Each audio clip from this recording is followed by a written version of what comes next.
Glory to God, glory to God. Sige po, sa oras na ito, tayo pong lahat ay makakaupo na. At muli po tayong narito upang tayo po ay sama-sama na magpalakasan sa isa't isa sa pamamagitan po ng salita ng ating Panginoon and at the same time sa ating sama-samang pagsamba. Amen po ba yun? Amen. Walang ibang dahilan kundi ang papurihan at parangalan natin ng ating Diyos na buhay. At kagaya nga po ng sinasabi po ng Hebrews chapter 10 verse 25, ang sabi po dyan ay, do not neglect in assembling together, kundi ang sabi ng Panginoon ay encourage one another. Amen po ba? But let us encourage one another, and all the more as you see the day approaching. So kaya po tayo narito upang tayo po ay magpalakasan sa isa't isa at ang presensya ng bawat isa ay atin pong kalakasan. Amen po ba? Amen? Hallelujah. Can we give one more blessed clap offering to our God? Hallelujah. So this afternoon, ako po ay muling nagpapasalamat sa Diyos sa pagkakataon na ako po ay makatayo sa inyong harapan at muli po ay magamit upang magpapagpahayag po ng kanyang salita. At this is the last Sunday of the month of May. As I remember po, last first Sunday of the month of May, nandito din po ako. At nagkaroon din po ng pagkakataon sa ating morning service. At ngayon pong hapon, before we end this month theme, ang sabi po ng ating theme ay Revival, a Call to Unbreakable Unity. So tayo po, I know na marami na po tayong narinig about unity. Amen po ba? At sometimes doon sa mga teaching, sa mga katuruan po naririnig po natin when we talk about love, susubukin yung iyong pag-ibig, right? At may mga pagkakataon na dadating sa buhay natin yung mga bagay na hindi kaibig-ibig. No? Sometimes ganun din. Now we are talking about unity, and sometimes kapag pinag-uusapan po natin itong mga bagay na ito, dumadating po, kasi ang kaaway po, lagi po siyang nandyan. He's like a roaring lion looking for someone he may devour. Amen po ba? And sometimes, even when we talk about this, napakaraming pagkakataon po na atin pong na pag-usapan, no? Natalakay po yung about unity, but sometimes hindi pa rin po nawawala yung disunity. And even in the Bible, no? In the Bible, in the Old Testament, in the New Testament, even in the early church, makikita po natin the reason why even Apostle Paul sa panahon po ng early church, di ba? He encouraged the people to be united. Amen po ba? Hanggang sa huli. And until now, ito po ang panawagan po sa atin ng atin pong Panginoon. At of course, siyempre tayo po ay patuloy na ako sa sarili ko, hindi ko pa rin malubos maisip po yung mga nangyari po sa atin sa mga nakaraan. But talagang ang Diyos po ay nagbibigay ng comfort. Sabi ko nga, kung tayo ay nakakaranas ng pagpipighati at kalungkutan, how much more yung ating minamahal na pastor. Amen po ba? Pastor Andy and Pastor Ana. So kahapon po, inihatid po natin si Ethan sa kanyang hindi yung ang sabi ng iba huling hantungan, but yun ay pansamantala lang na hantungan. Di ba? Kasi according to the words na mga narinig po natin, di ba, muling bubuhayin yung mga namatay na nanalig kay Kristo. Amen po ba? Amen. Yun yung ating blessed hope. And one thing, gusto ko, bago po ako magpatuloy, noong binibigyan po ni Pastor Ana, ni Pastor Andy ng parangal si Ethan, na about yung mga binabanggit niyang mga parangal, di ba? Talagang sabi ko, talagang yun po talaga ang ating nakikita, at hindi lamang dahil sila ay mga magulang niya, kundi lahat ay nagpapatotoo kung paano nagkaroon ng impact yung kanyang buhay sa buhay ng bawat isa po sa atin. Amen po ba? At hindi po natin hayaan na yun po ay mawalan lamang ng kabuluhan. I know may dahilan ng Diyos. No, there is a purpose. The reason why He allowed to take Ethan early, no? At hindi po natin hahayaan na yung legacy na kanyang iniwan. Sabi ko nga, siya yung hindi man, di ba, may mga kinikilala tayo, mga man of God, no? At hindi lamang yung mga, sabihin natin ng mga famous na mga, kumbaga,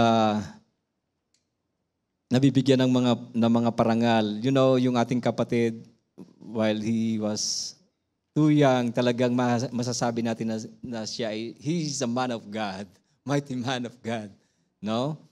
At nag-iwan po siya ng legacy. At sabi ko nga, ano bang aking pwedeng maibahagi, no? Ano bang aking pwedeng maibahagi? At nilagay ng Panginoon sa puso ko yung seed, yung the word seed, no? Na kailangan nating itanim sa ating mga puso. At naalala ko nga doong nandito po kami last Tuesday, nandito po kami yung mga youth last Wednesday, and I'm attending via live stream.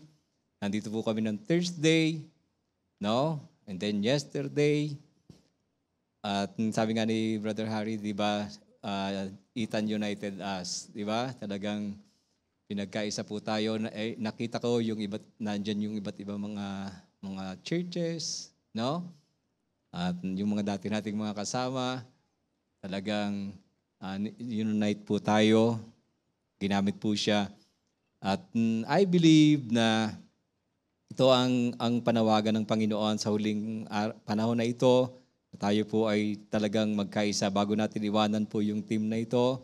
Nais ko pong, alam ko marami na pong mga naituro po sa atin about unity, but I would like to share the seed, no? The seed for perfect unity. You know, hindi lang hinahanap ng Panginoon yung unity, kundi ang nais niya po ay magkaroon ng perfect unity.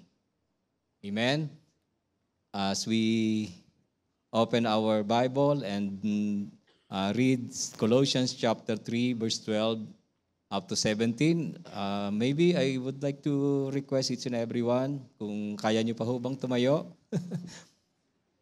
And allow me to read to you Colossians chapter 3, verse 12 up to 17. Nasabi po dyan, therefore, as God-chosen people, holy and dearly loved, clothe yourself with compassion, kindness, humility, gentleness, and patience. Bear with each other and forgive one another. If any one of you has a grievance against someone, forgive as the Lord forgave you. Verse 14, and over all these virtues, put on love, which binds them all together in perfect unity. Let the message of Christ dwell among you richly as you teach and admonish one another with all wisdom through hymns through psalms, hymns, and songs from the Spirit, singing to God with gratitude in your hearts. And whatever you do, whether in word or deed, do it in the name of the Lord Jesus, giving thanks to God the Father through Him. And may the Lord add a blessing to the reading of His Word. Makakaupo na po tayo. Praise God. And I know na sa hapong ito, ang Diyos po ay patuloy na may nais ituro sa bawat isa po sa atin. At nais ituro sa atin sa pamamagitan ng buhay po ng halimbawa po sa atin, nag-iwan ng legacy sa buhay po ni Brother Ethan. No? And importante po yung unity, no? Because alam po natin, Jesus, as part of my introduction, Jesus prayed for unity. I know alam na po natin ito, but I would like to emphasize, na si Jesus po, even in His time, talagang meron pong disunity. No? Kaya sa John chapter 17, makikita po natin, alam na po ninyo ito, but allow me to read to you John 17 verse 20 to 23. Kung paano si Jesus, ito po yung kanyang desire, ito po yung kanyang prayer. Sabi po diyan, my prayer is not for them alone. I pray also for those who will believe in me through their message, that all of them may be one. Father, just as you and me, just you are in me and I am in you, may they also be in us, so that the world may believe that you have sent me. And verse 22, I have given them the glory that you have given me, that they may be one as we are one. I and them, and you and me. May they be brought to complete unity, to let the world know that you sent me and have loved them as even as you have loved me. So makikita po natin dito yung prayer. Sabi nga po ni Pastor Joby, no, that the prayer of Jesus, although in Matthew chapter 6, we all know that is a prayer of Jesus, but in here, sabi nga, this is the true prayer of Jesus, to pray, for the unity of all the believers. Amen? Amen po ba? Praise God. So Jesus desires unity among believers. And Jesus died. Jesus died for unity. So it is important for all Christians to be united because Jesus died to secure it. Sa Ephesians chapter 2, verse 13 up to 16. Sabi po diyan, but now, in Christ Jesus, who once were far away, have been brought near through the blood of Christ. And verse 14, for He Himself is our peace, who has made two one and has destroyed the barrier, the dividing wall of hostility. And ang sabi ng verse 15 and 16, by abolishing His flesh, the law with its commandments and regulations, His purpose was to create in Himself the new man out of the two, thus making peace. And verse 16, and this is one body to reconcile both of them to God through the cross, by which He put to death their hostility. So Jesus died for unity.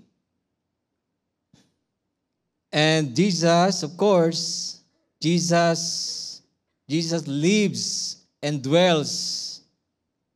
Jesus lives for unity and dwells in unity.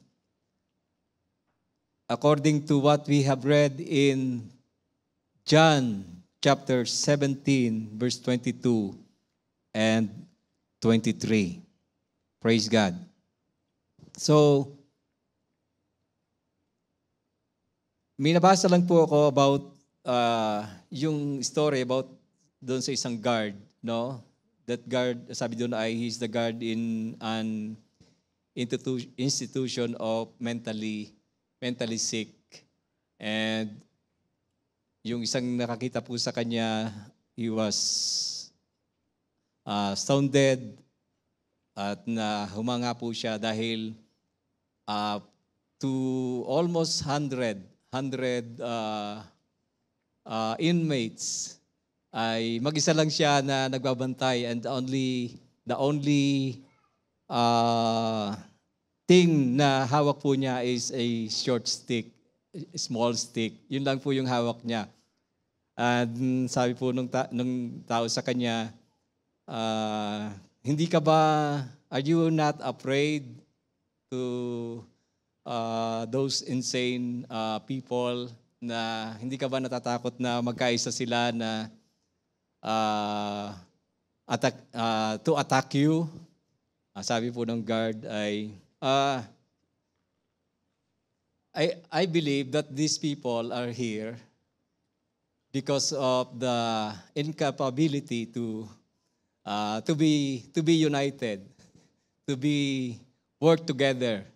Na kaya hindi ho siya nag-aalala na magkakaisa sila para atakihin po siya. Amen po ba? So, tayo ho na tayo po ay mga nasa katinuan na mga kalagayan. Amen po ba? Amen. Sometimes tayo yung mga nagkakagatan. Amen. And then, when I study about the danger of disunity, ang sabi po ng Bible, kung kayo-kayo ko ang magkakagatan, mauubos kayo. Di ba? That is why yung prayer ni Jesus about unity, sabi doon, so that the world may know that the Father has sent me. Amen? So, paano tayo makakapag-evangelize? Amen? Kung yung tayo po mismo ang hindi nagkakaisa. Now, I just would like to give you 3 things. Maikli lamang po ito. At gusto ko lang pong i-emphasize yung kahalagahan po ng seed. The seed of for perfect unity. And number 1 po is the seed of character. Doon po sa verse 12, ang sabi po dyan, ang sabi po ng sa atin pong text, sa verse 12, therefore, as God-chosen people, sabihin nga po natin chosen people, and tell to your brother or sister, ikaw yon. Sapagkat tayo po yung mga chosen, tayo po ay kabilang sa mga chosen people. Can you say amen to that? Praise God. Therefore, as God's chosen people, holy and dearly loved, clothe yourselves with compassion, kindness, humility, gentleness, and patience. And we can see that this is the character of Jesus. Amen? About compassion, mahalaga po. That is why yung atin pong our core values. Amen? If we have a passionate love for God, it is very important for us to have a love and compassion for others. Amen? And if we talk about the compassion of Jesus, When he saw the multitude of people without a shepherd, he was moved with compassion, no? Kaya minsan marami pong mga tao na yung tawag po natin ay wala silang pakialam sa mga nangyayari. They don't care if merong matisod, may mga taong hulog sa kasalanan because of them. It's because they have no burden, they have lack of compassion. And without compassion, it is impossible for you to follow God, no? Why? Kasi po pag wala tayong compassion, no? Madali tayong mapapagod, no? Madali tayong mapapagod. You will get tired and quit easily. So if you have compassion, kapag makikita mo yung taong mayroong compassion, talagang nandun yun yung kanyang care. Care for others. Amen? And aware po siya to the need of others. Naalala po natin yung Good Samaritan. Amen po ba? Yung Good Samaritan, i-elaborate ko na lang po, i-emphasize ko na lang. Sabi po doon, there was a man who was victim with robber, and there is a priest. No, there is a priest passing by. Nung makita niya, sabi po doon, anong ginawa niya? Nang makita niya, tiningnan lang po niya, and then he go into the other way. Diba? Hindi niya tinulungan. Ganon din po yung Levites, same thing. Nung makita niya yung lalaking nakahandusay, tiningnan lang niya, and then nagdiretso po sa kanyang patutunguhan. But the Good Samaritan, ang sabi po doon, ay nung makita niya yung lalaki na halos patay na, sabi po doon, ay kanya po bumaba siya sa kanyang kabayo, di ba? At ang sabi po doon, tinalian niya yung sugat, binuhusan ng langis, and hindi pa siya nakontento, dinala niya sabi doon ay, he brought him in to an inn. At ang sabi po doon ay inalagaan. Amen? Inalagaan, at ano po ang ginawa po niya? Siya pa yung nagbayad ng bill. Na ang sabi po doon, kung kulang pa yan, bahala ka na. Ganun po ba yun? No? Sabi niya, kung kulang pa yan, babayaran ko sa pagbalik ko. Amen? Makikita po natin talaga yung kanyang pagtulong. Amen? Yung kanyang compassion to other people. Praise God. So, wala sa vocabulary po natin, if we have compassion, wala po sa vocabulary natin yung bahala na kayo dyan. No, hanggat meron po tayong may i-contribute, meron tayong may tutulong, gagawin po natin yon for the glory of God. Hallelujah. There are some leaders that makita po natin na they can easily abandon their flocks. Amen po ba?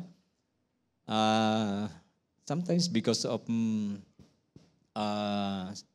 sabihin na natin, may mabibigat na kadahilanan, pero hindi po yung dahilan upang talikuran po natin yung pinapagawa po sa atin ng ating Panginoon. Second po dyan, yung kindness, no? So, kasama po yan sa atin pong the fruit of the Holy Spirit, yung pong kindness. Sabi ng Bible, be kind to one another. Amen po ba? Be kind to your brother, to your sister, inside and outside the church. Be kind to your co-workers. Baka tayo pa yung kinakatisuran. Baka tayo pa yung hindi kinakakitaan ng pagiging isang tunay na Kristiyano. At nakita po natin yung mga testimony about Ethan. Talagang nakita po natin yung kabutihan sa kanyang puso. Praise God. At ako mismo, as I testify last time din nga po, na every time na mag-cross po kami, ganun kadalas, kagaya po ninyo na nagkasama, ay hindi niya nakakalimutan na saan man kami every time na magkasalubong po kami, ay nandun yung kanyang paghag sa akin.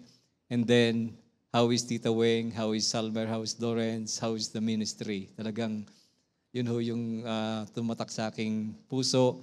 And the last time nga po na in-embrace niya po ko is when we were in our EGR last March. No? Kaya nakita ko talaga yung kabutihan sa kanyang puso na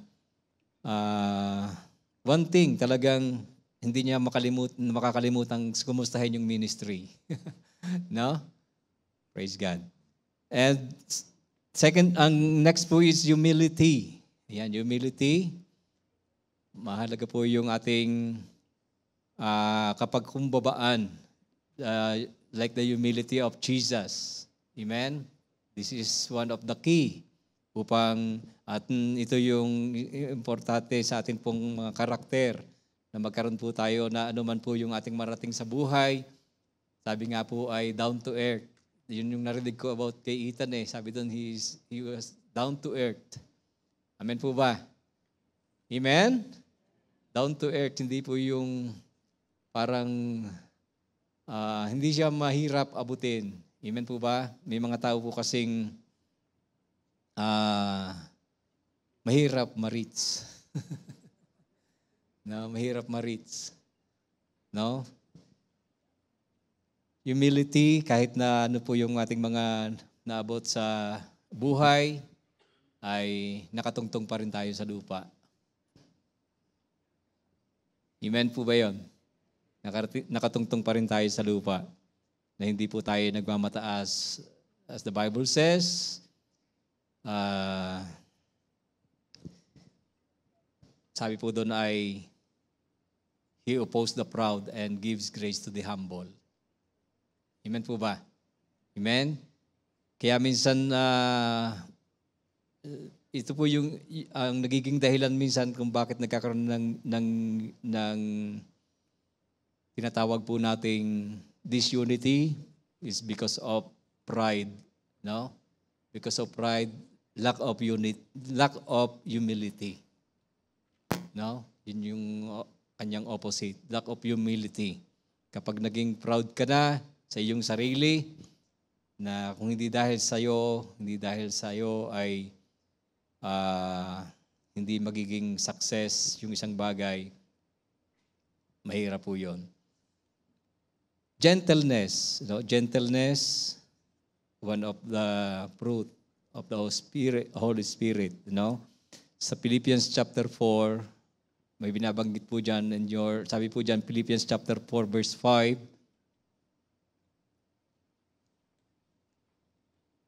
let your gentleness be evident to all. The Lord is near. Yan. So,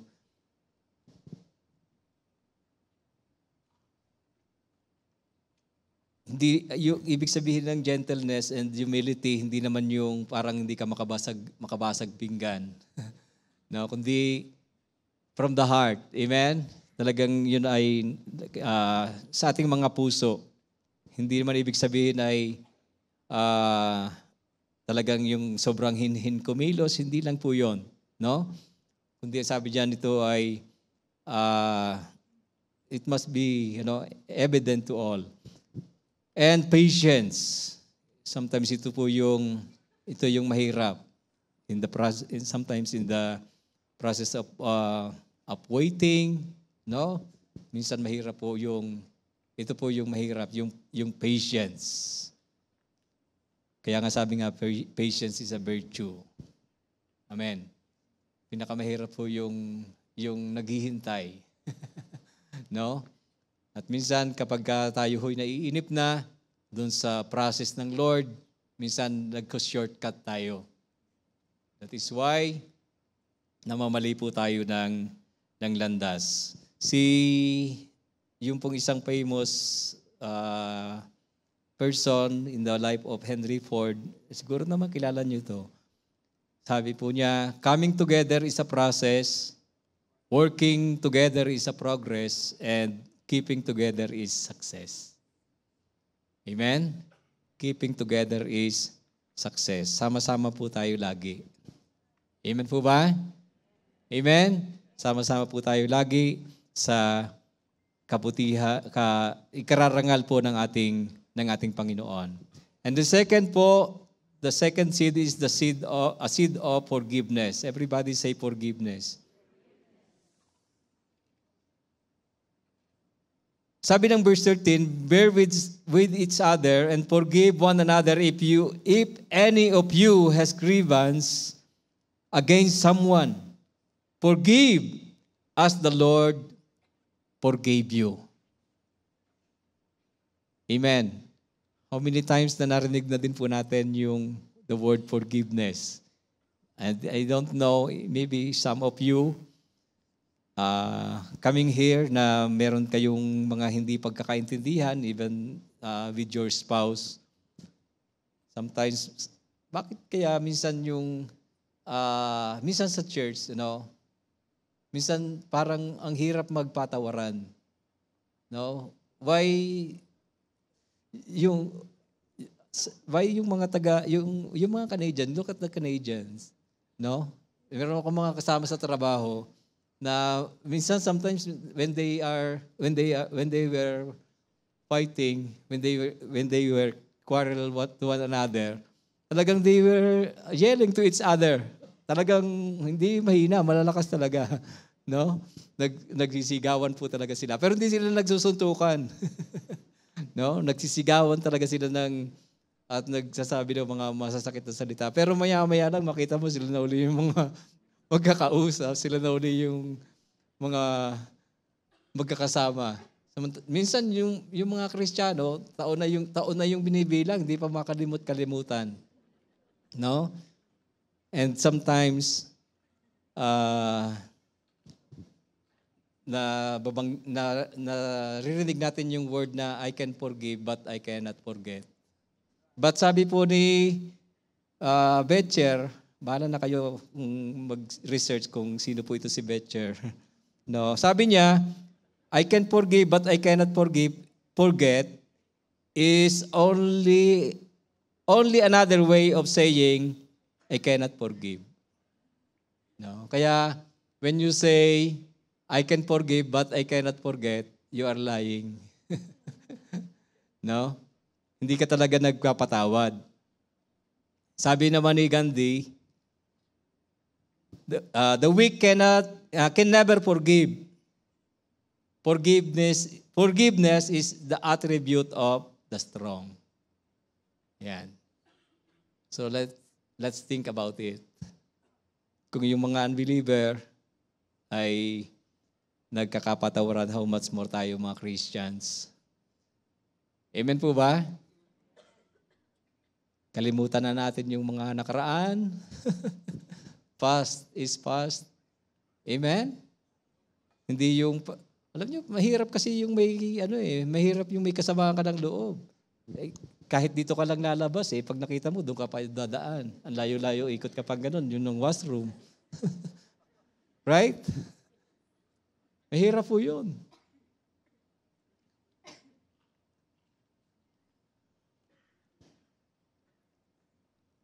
Nung tinanong ni Peter si Lord Jesus kung ilang beses ba siya dapat magpatawad. Sabi ni Peter, 7 times po ba? Sabi ni Jesus, He did not say 7 times, but 70 times 7. Amen po ba? That is the will of Jesus for us on how to forgive. Kaya ang sabi diyan, bear with each other and forgive one another if any of you has grievance against someone. Forgive as the Lord forgave you. Kaya sabihin mo sa katabi mo, kapatid, magpatawad ka na. Ayan.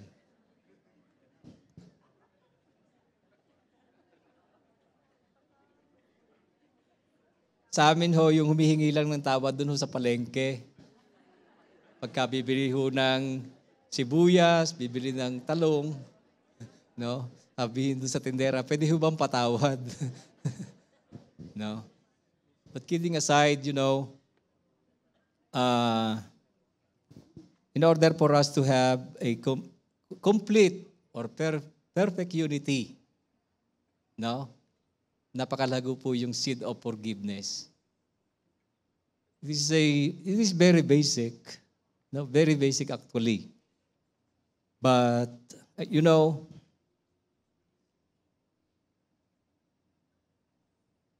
kung alam lang natin yung principle ni Jesus, di ba? In his prayer, sabi doon, patawarin niyo yung mga nagkasala sa inyo.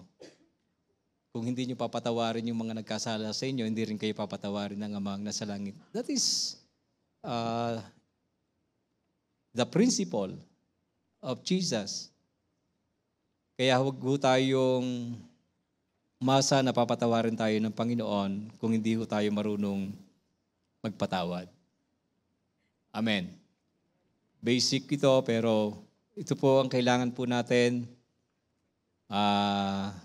Ang prayer ni Jesus is not only about unity, but for us to have a perfect unity or complete unity. And when we talk about unity, sabi ko nga, it must be constant. Hindi po ito occasionally, na pag meron lang anniversary, pag may special occasion, di ba? Minsan, but kapag may mga special occasion tayo na tulong-tulong tayo, nagkakaisa, napansin nyo ba, ang lakas ng anointing. Nabanggit ko na ho ito kahit dun sa Stratmore. Sabi ko, tingnan nyo, pag nag-anniversary tayo, dahil tulong-tulong tayo, makita po natin, lahat ng ipinag-pray natin na nakakapunta sila. Nakaka-attend po sila. Why not gawin natin always? Amen?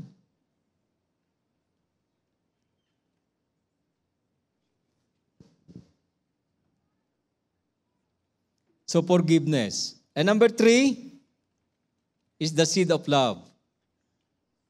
Sabi po dyan,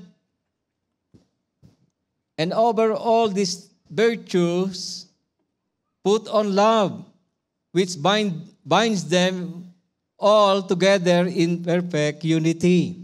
Let the peace of Christ rule in your hearts, since as members of one body, you were called to peace.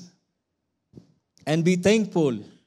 Let the message of Christ dwell among you richly as you teach and admonish one another with all wisdom through psalms, hymns, and songs from the Spirit, singing to God with gratitude in your hearts. And whatever you do, whether in word or deed, do it in all the name of the Lord Jesus, giving thanks to God the Father through Him.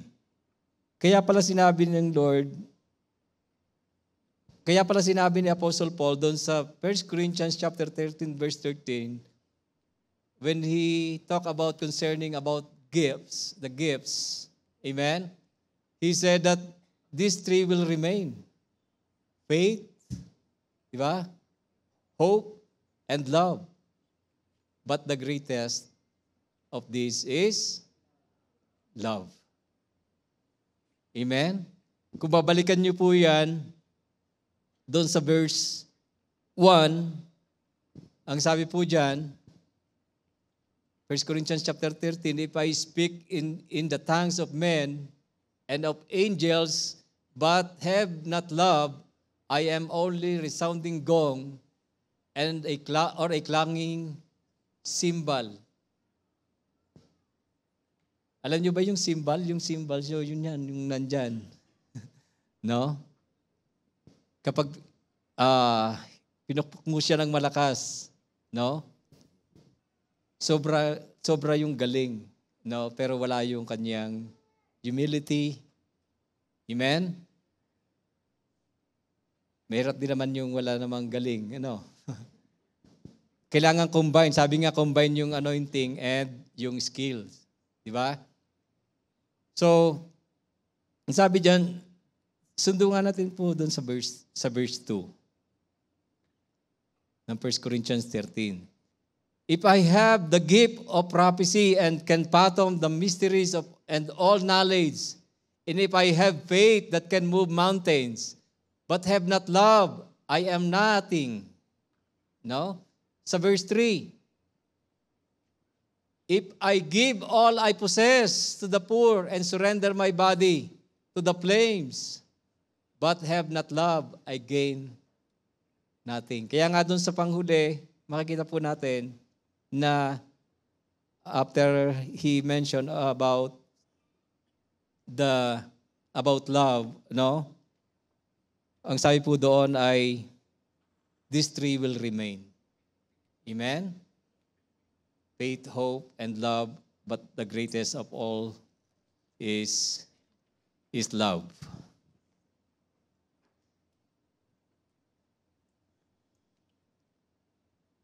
And you know, love,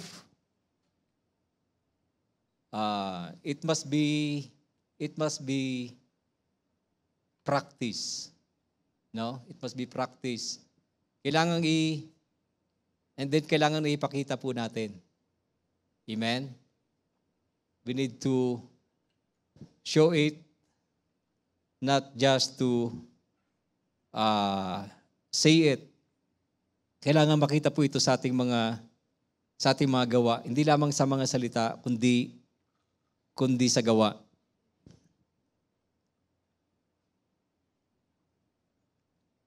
And for me,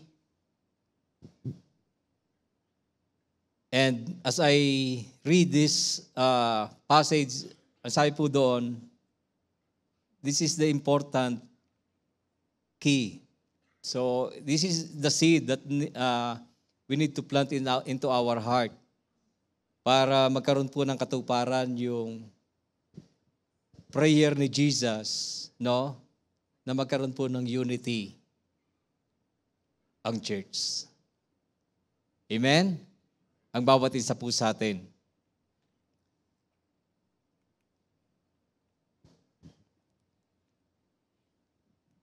I would like to end this simple message, and I just quote it from an anonymous author. Sabi diyan, I think that I shall never see a church that's all it ought to be. A church whose members never stray beyond the straight narrow way. A church that has no empty pews, whose pastor never has the blues. A church whose deacons always dig, and none is proud and all are meek. Nakakita na ba kayo? Where gossips never peddle lies or make complaints or criticize. Where all always sweet and kind, and all others' fault are blind. Such perfect churches there may be, but none of them are known to me. But still, we will work and pray and plan to make our own the best we can. In summary, in order for us to have a perfect unity, we need to plant into our heart the seed of character, the seed of forgiveness, and the seed of love.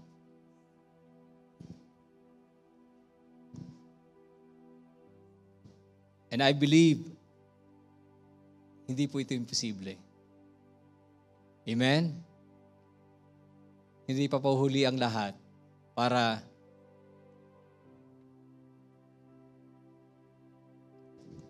gawin po natin at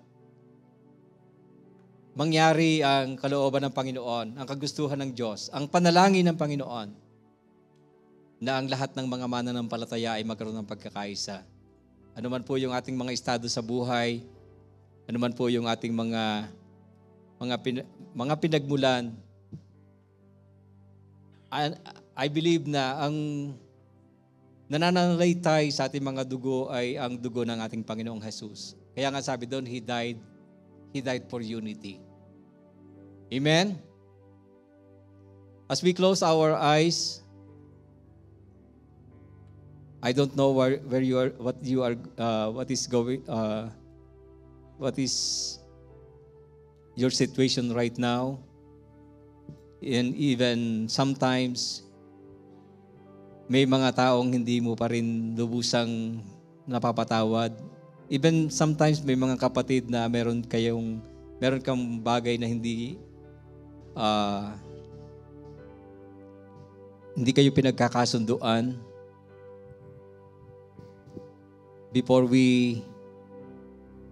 I know that even before we declare the unbreakable unity and whatever, ano man po yung mga nangyari sa atin pong mga buhay, mga pagsubok, the Bible says that no one can separate us from the love of God.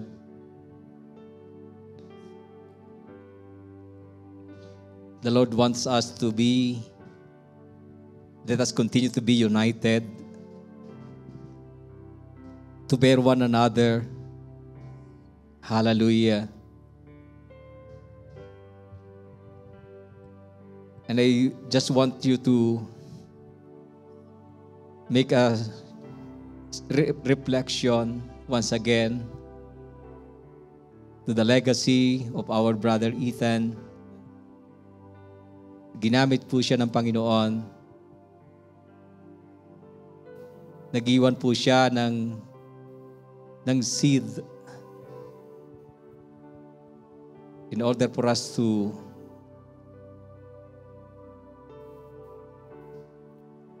plant it into our heart upang magkaroon po tayo ng perfect unity.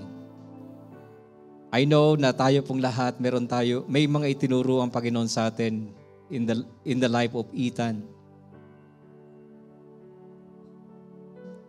Hindi po siya kinuha ng Panginoon for nothing. Huwag po nating sayangin yung legacy na Kanyang iniwan po sa atin. At sa tulong po ng Panginoon, I believe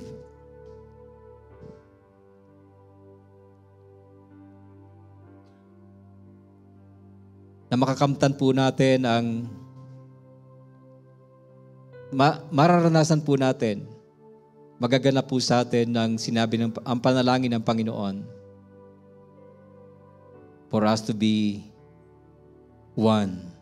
And He said and the Bible says in Psalms 133 verse 1, how good and pleasant it is for brethren who dwell together in unity. Hallelujah. Shall we all arise? And I know that only the Holy Spirit can unite each and every one. Only the Holy Spirit can give us the perfect unity. If we continue to be in one spirit, hallelujah. Kung hayaan po natin ang Banal na Espiritu, even the fruit of the Holy Spirit, to be upon us, to develop in us. The prayer of Jesus is not impossible, even in our generation. Hallelujah. Let us continue to worship the Lord right now. Hallelujah. You are here among us, for we have gathered in your name. We can feel your presence in this place. The Lord is talking to each and every one right now. You are here among Our message for today is simple, but again, let us allow the Holy Spirit to move in our heart. And as we plant those seeds in our heart, hallelujah, we are allowing our life to be the answer of Jesus' prayer. Hallelujah. For His people to be united. Your presence Hallelujah. in this place.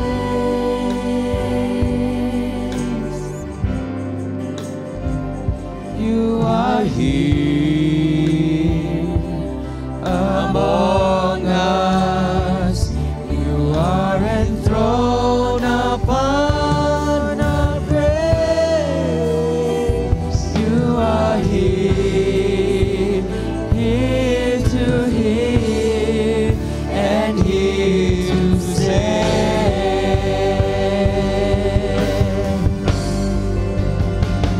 You are here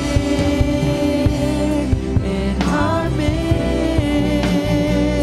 How we've waited for moments like this. Have your way in this place. Holy Spirit, come do as you wish. We are changed as you move in our midst. You are here, you are here in our midst. How we've waited for moments like this. Have your way in this place. Holy Spirit, come do as you wish. We are changed as you move in our midst. Hallelujah. Let us raise our hands toward heaven. Father God, muli po, Panginoon, kaming lumalapit sa inyong harapan. Muli po kaming nagpapakumbaba. And we pray once again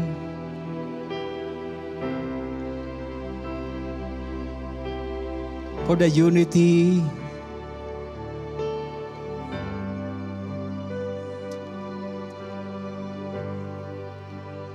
hayaan mo, Panginoon, ang bawat isa sa amin, ang bawat individual ay maging susi for the complete and perfect unity na kung saan ay siyang nais mo sa aming mga buhay. Ano man ang aming mga pinagdaanan, ano man ang aming mga pinagdaraanan, alam namin na hindi po ito ang makakasira, ang makakabuwag. Kung hindi ito po, Panginoon, ay siyang makakapagpatibay sa aming tunay na pagkakaisa. Thank you, Lord, for the unity na kung saan ay pinapakita, Panginoon, ng iyong mga anak sa lugar na ito. Lord, I pray, continue to move upon them. In the name of Jesus, let your Holy Spirit, oh God, right now, to touch their life in the name of Jesus. And we speak unity upon each and every one. Hallelujah, hallelujah. Alam namin, Panginoon, as you said, how good and pleasant it is for brethren to dwell together in unity. We know that there is anointing in unity. There is blessing in unity. Thank you, Lord, once again for the life of your people. Na kami, Panginoon, ay sa amin in our generation, kami po ay maging example as a church, O God. Naroon ang tunay na pagkakaisa sa lahat ng bagay. Magkakaiba man kami, subalit kami ay nagkakaisa para sa ikapupuri ng iyong dakilang pangalan. And Lord, sa oras na ito, ano man ang kalagayan ng iyong mga anak, patuloy kong dalangin, patuloy kang kumilos sa kanilang mga buhay, continue to touch your people. Marahil sa oras na ito, sila po ay nasa matinding kalungkutan, Panginoon. May mga matinding pangangailangan. May malaking mga problema sa kanilang mga pamilya, sa anak, sa asawa. Problema sa kanilang kabuhayan, sa negosyo, sa trabaho. Just right now, in the name of Jesus, nagkakaisa po kami sa oras na ito. Hallelujah. Pwede ho bang sa oras na ito, minsan pa, ginawa na po natin ito, pero gagawin uli natin. Pwede ho ba tayong maghawak-hawak ng kamay wherever you are? Hallelujah.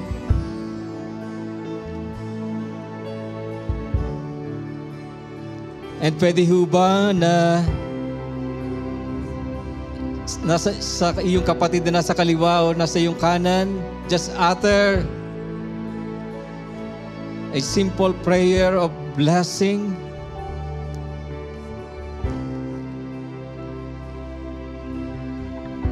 Hallelujah. Lord, you said that if we pray in one accord,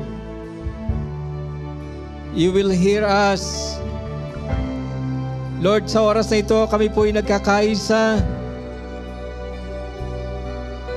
at nagdadamayan, nagpapanalanginan sa isa at isa, Panginoon. And this is your will. Thank you, Lord. Thank you, Jesus, for the seed of character, for the seed of forgiveness, for the seed of love na itinatanim mo sa aming mga puso. And we will believe, Lord, that we will attain the perfect unity. Hallelujah. At makikilala, Panginoon, ang buong mundo na ikaw nga ang buhay na Diyos. Hallelujah. Thank you, Lord. Thank you, Jesus. At salamat, Panginoon. At sa oras din pong ito, minsan pa, kami po ay tunay na nagkakaisa. Ngayon po, nawala na po si Ethan. Sa amin pong minamahal na Pastor Ana, Pastor Andy, and Abby. Once again, nagkakaisa po kami, hawak-hawak kamay, na sila po'y aming itinatagubilin sa inyo. Strengthen them, O God. Embrace them with your love. At hayaan niyo, Panginoon, alam namin na hindi po nila ito makakalimutan, subalit ang aming dalangin, O Diyos, bibigyan mo sila ng kalakasan in order for them to overcome. Hallelujah. Thank you so much. And I pray for JIL Church, JIL North Calgary. Lord, I pray, continue to move upon all the leaders, the workers, and even all the congregation. Sa lahat ng aming pong mga naranasan, again, ang aming pananampalataya, mas lalo mo silang patitibayin, Panginoon. Hallelujah. Yes, thank you, Lord. At sa iyo po namin, O Diyos, maingat na ibinabalik ang lahat ng papuri sa hapong ito. Hallelujah. Habang inaangkin po namin ang lahat ng tagumpay. Thank you, Lord. Thank you, Jesus. Once again, let us sing this song, You Are Here. Hallelujah.